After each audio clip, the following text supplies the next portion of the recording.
le shekel a baissé par rapport au dollar de 5% depuis le début de la guerre. La bourse, les actions ont baissé de un peu plus de 10%. Mais il n'y a pas de panique.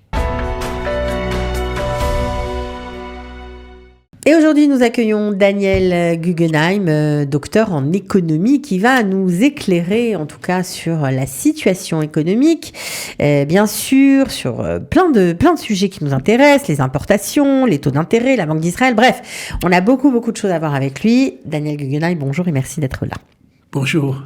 Alors, après 3 semaines de guerre, où en est-on au niveau économique ? Oui, on a effectivement quelques chiffres qui nous permettent de dire que on est dans une économie de guerre. C'est-à-dire que après la première semaine de sidération et où l'activité économique avait été extrêmement touchée, il y a une légère reprise. D'abord, légère reprise de la consommation. On était à la première semaine, on le sait par les dépenses des cartes de crédit, à peu près même moins 30% par rapport à une semaine normale. Et là, on remarque, on a les chiffres maintenant de toute la deuxième semaine, une augmentation de 5% par rapport à la première semaine, je parle. C'est-à-dire qu'il y a une légère reprise qui est bien entendu surtout dans les secteurs de première nécessité comme le manger et puis toutes les choses qu'on a besoin. Les autres secteurs comme l'habillement et autres, bien entendu, ça repart moins vite et c'est vu la situation, c'est normal. Donc ça c'est ça au niveau de la consommation. Au niveau de l'activité économique des entreprises ou des indépendants, on estime toujours qu'il y a à peu près 70% des sociétés, de l'activité des sociétés, comme j'ai dit aussi des indépendants, qui est touchée. Pourquoi ? Parce qu'il y a de la main-d'œuvre en moins, parce qu'il y a aussi un problème de consommation dont on vient de parler. Et donc, c'est un fait qui est important, avec également cette semaine aussi un début, surtout des grandes entreprises qui commencent à mettre les gens en congé non payé et chelat en hébreu et également même des licenciements secs. On le verra peut-être plus, on expliquera aussi pour faire pression sur le gouvernement et les autres partenaires pour avoir des meilleures conditions. Donc ça c'est au niveau de l'activité économique. Alors on sait qu'en Israël il y a entre 40 000 et 50 000 travailleurs étrangers. On imagine que leurs conditions de travail ont changé, que certains sont plus là. Qu'est-ce qu'il se passe pour ces entreprises qui les utilisent ? Tout à fait. Et c'est d'ailleurs dans la région qui était à côté, qu'on appelle en hébreu Otef-Haza, c'est-à-dire la région qui... La bande de Haza. Le pourtour de la bande de Gaza. Qui nous protège de Haza, on pourrait dire maintenant, qui nous protégeait. Et là-bas, c'est le grenier d'Israël alimentaire, c'est 70% des légumes, par exemple, qui viennent de ces endroits-là. Or, les travailleurs étrangers, surtout les Thaïlandais, étaient très utilisés dans cette région-là pour l'agriculture. Et non seulement, comme vous venez de le dire, ils ont une grande partie, d'abord une partie d'eux malheureusement est morte, une partie d'eux est en otage et beaucoup ont fui. On parle de 7000 travailleurs étrangers qui sont partis. Et d'ailleurs, le ministre... C'est énorme. Ce qui est énorme. Pour un petit pays comme le nôtre. Et donc, ça, à ce niveau de l'agriculture, par exemple, ça fait des problèmes. Alors, le ministère de l'Agriculture a dit que lui, en dehors même de ce que les agriculteurs donneraient aux gens qui acceptent maintenant de venir travailler dans l'agriculture, il ajoutera 2000 shekels. Donc, c'est intéressant. C'est intéressant et ça prouve. Et d'ailleurs, il a demandé aussi au ministère de l'Agriculture, et j'ai fait le même appel. Il a dit, quand vous voyez un produit israélien agricole, achetez-le. C'est vrai que il peut y avoir des manques. Alors, on permet de faire de l'importation, surtout de Turquie et favoriser, de favoriser le commerce intérieur. Également, vous savez, malheureusement, on sait que la guerre touche maintenant aussi les agriculteurs qui sont à côté du Liban, en Haute-Galilée. Et là-bas, beaucoup de fruits viennent de là-bas. Mais hier, ils ont fait une annonce en disant... Sachez qu'il y a assez de fruits israéliens parce qu'il y a en stock aussi. Oui, bien sûr. Donc je fais le même appel. Achetez les fruits. On achète blanc-bleu. Alors il y a aussi la question des importations. Les gens se demandent, est-ce que les produits importés continuent d'arriver en Israël ? Est-ce qu'on peut encore acheter sur des sites comme Amazon ? Est-ce qu'on est livré en Israël en temps de guerre ? Tout à fait. Alors, la réponse est, pour ce qui concerne Amazon ou Netex, c'est-à-dire FedEx et des entreprises comme ça qui font donc des livraisons de marchandises, surtout en avion, étant donné que le trafic aérien maintenant est de 35% de moins qu'habituellement, ça joue aussi sur les marchandises. Il faut dire que sur les 55 compagnies qui d'habitude aériennes voyagent sur Israël, il n'y en a plus que 10, dont les 3 israéliennes, et les autres sont des petites compagnies ésotériques qui ne peuvent pas remplacer le reste. Donc, ça fait un retard par rapport, par exemple, de livraison, ils le disent. Mais ça marche quand même. Pour ce qui est des ports, alors, on peut, il y a toujours maintenant, les ports marchent et même, il y a même des, comment dire, plus d'heures et tout ça, parce que, pour ça, à cause de main-d'œuvre, ils ont même permis aux gens de travailler plus d'heures, ceux qui sont là, en tout cas, pour travailler. Donc, il n'y a pas vraiment de problème de ça. Là où il peut y avoir, par exemple, c'est des problèmes d'entrepôt. Par exemple, ils ont annoncé que de Chine ne viendrait plus maintenant de voitures électriques parce que, je parle de nouvelles, parce qu'ils n'ont pas de possibilité d'entreposer, c'est-à-dire de faire venir du port. De les garder en Israël. Donc on imagine que évidemment cette guerre a quand même des conséquences. Même si Israël résiste bien malgré tout. Alors on va parler maintenant tout de suite du plan économique du Trésor qui a été adopté par le gouvernement il y a quelques jours. 19 milliards de shekels, on le sait, sont d'ores et déjà réservés. En tout cas, c'est prévu dans les budgets. Qu'est-ce qui va être attribué? Combien d'argent et à qui? Oui, vous avez d'abord raison de dire ça. En fait, quand on fait un budget en Israël, vu que Israël il peut y avoir malheureusement d'autres catastrophes qu'on a connues, qui sont pas, et il y a toujours de l'argent qui reste pour ça. Donc ça rassure quand même. Et ça, c'est 19 milliards de shekels. C'est-à-dire que quand on prévoit un déficit budgétaire, qu'on prévoit un exercice budgétaire, il y a 19 milliards de shekels qui sont pour ça. C'est-à-dire par exemple, il y a des gens, malheureusement dans le sud, voire dans le nord, dont les voitures ont été endommagées, dont les maisons sont complètement détruites, etc. Tout ça, il y a de l'argent pour ça qui est prévu sans que ça affecte le budget. Maintenant, il y a également 1 milliard de shekels qui a déjà été adopté par le gouvernement et par le ministère des Finances. Il a été débloqué. Ça s'appelle en hébreu Minhelet Atkuma. Ça veut dire pour donner de l'argent à tous ces villages-là qui ont été détruits pratiquement autour de Gaza. Et donc, il y a déjà de l'argent. Ils ont payé aussi beaucoup de gens qui sont dans les hôtels. Et donc, faut savoir, 150 000 personnes qui sont, au moins j'ai entendu, qui sont maintenant déplacées, ça coûte de l'argent. Tout ça, ça a été bloqué et ça a été payé aux hôtels.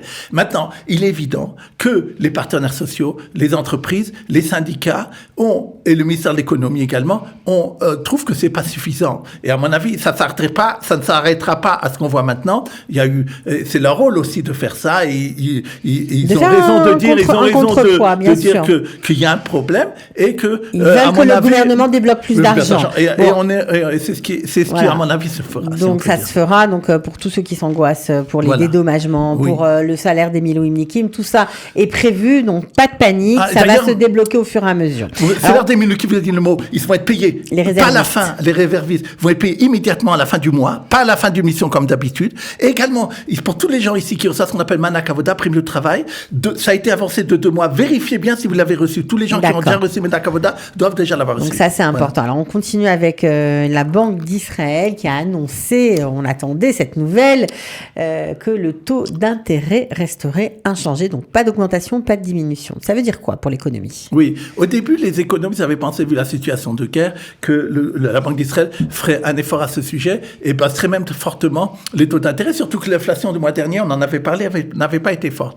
Mais il dit il avait fait déjà une allusion, et ça a été dans la pratique, qu'ils n'ont pas baissé. Il a expliqué, le directeur de la Banque d'Israël, que pour l'instant, lui, son problème, c'est le shekel. Et qu'il avait peur que s'il baissait fortement les taux d'intérêt, alors ça attaquerait en plus le shekel. Et effectivement, le shekel attaqué, on en reparlera après. Et donc, c'est pour ça qu'il ne l'a pas fait. Maintenant, qu'est-ce qu'il a fait à la place de ça? Il a réuni les chefs, les banquiers, et il leur a dit, vous avez eu plus de 20 milliards de bénéfices, vous allez faire des efforts. Alors, les efforts, ils concernent d'abord, évidemment, tout ce qui est la région, encore revenir ça, la région qui a été vraiment, ou à côté de Gaza, ou à côté du Nord. Alors là, c'est vraiment des prêts, on n'a pas besoin de repayer. Les gens, oui, c'est ça. Les gens n'auront pas besoin de rembourser, téléphoner, il y a un truc spécial. sans aucun intérêt. Ça, c'est pour les prêts hypothécaires. Même pas, oui, prêt hypothécaire même 6 mois, mais je parle par exemple d'après à la consommation, une Orat Keva, un prélèvement automatique, n'importe quoi. Les cartes de crédit sont dedans aussi. Et tout ça, et également que la note des gens ne seront pas abîmés à cause de ça. Il faut savoir, ces gens disent tout d'un coup, voilà, comment je vais payer? Alors ma note va baisser. Non. Également, il a été prévu donc, quelqu'un qui est vraiment en situation compliquée, qui n'a pas d'argent, donc qui a des prêts, les prêts ne vont pas être rejetés. Non, faut pas. Oui, exactement. Les prêts seront payés par la banque. Encore une fois, s'il s'agit à cause de cela. Oui, bien sûr. Si à Gaza, maintenant, de pour Gaza. tous les autres, il y a à chaque fois des problèmes différents. Ça peut être quelqu'un que son mari est en Milouim ou des choses comme ça. Et s'il y a des problèmes, les banques prennent en charge. Ils ont par exemple même dit aux municipalités, la banque est spécialisée dans la municipalité comme Mercantile lui a dit, moi, les municipalités qui veulent, ne me payez pas maintenant et je rembourse, vous remboursez plus tard. Je rembourse à votre place et on fera les comptes après la guerre. Donc ça, vous n'avez pas besoin, c'est comme si vous aviez des prêts. Ça a été fait de façon très importante. C'est à ce niveau-là que les banques d'Israël a voulu agir. Ok, alors on continue, on termine avec les conséquences financières de cette guerre. 3 semaines de guerre, Daniel. Alors, qu'est-ce qui se passe au niveau des investisseurs? Est-ce que les investisseurs étrangers nous lâchent? Comment on se positionne face à la bourse? Est-ce que c'est la catastrophe ou est-ce que finalement, c'est pas si mal que ça? Voilà. Alors, le premier sujet, d'ailleurs, j'ai beaucoup de questions là-dessus, c'est le problème du shekel. Et on en a parlé juste maintenant. Le shekel, avant la guerre, était autour de 3,80 par rapport au dollar, c'est ça qui importe en Israël, et il est passé à 4,05. Si vous vouliez pour l'euro, il est autour de 4, il est passé à 4,30 à peu près. Donc c'est ça à peu près les choses.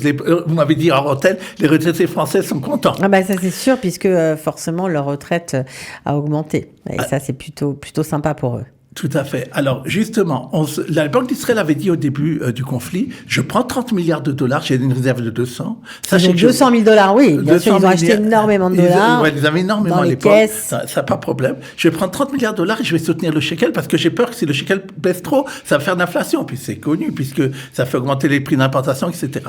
Et à la surprise de tout le monde et des cambis, c'est-à-dire des gens qui s'occupent de ça, qui voient ce qui se passe sur les marchés, la Banque d'Israël n'intervient pas. On le saurait, on le voit s'il intervenait. Ce qui se passe, c'est que les investisseurs étrangers sont un peu partis de la bourse d'Israël. Et donc, ça fait... ça veut dire qu'ils ont vendu. Ils ont vendu. Donc, ils achètent des dollars pour ça et ça pèse, bien entendu. Maintenant, d'ailleurs, puisque vous avez parlé de bourse, elle a baissé. La bourse a baissé de à peu près, un peu plus même de 10% depuis le début de la crise. C'est pas quelque chose de catastrophique.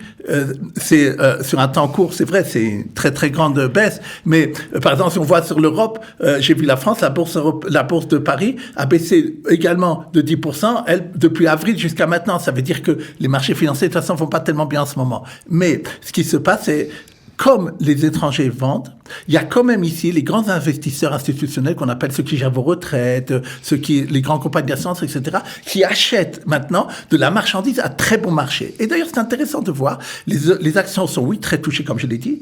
Le marché obligataire, c'est-à-dire d'obligations d'État ou des entreprises, a un peu baissé, mais pas énormément. Et qu'est-ce que ça veut dire? Par exemple, tous les gens qui ont dit Keren Talmud, ou ce qu'on appelle police Trisachon, les polices d'épargne, ou les retraites, ou des choses comme ça complémentaires, ça, c'est vrai qu'ils vont baisser, c'est sûr, ce mois-là, mais c'est pas des 10%. C'est entre 1 et 2% pour l'instant ce qu'on voit. Donc c'est pas catastrophique. D'ailleurs, puisqu'on parle de ça, il y a un chiffre qui m'a étonné de voir que les gens, encore ce mois-là, ont pris pour 4 milliards de shekels de mashkantaot.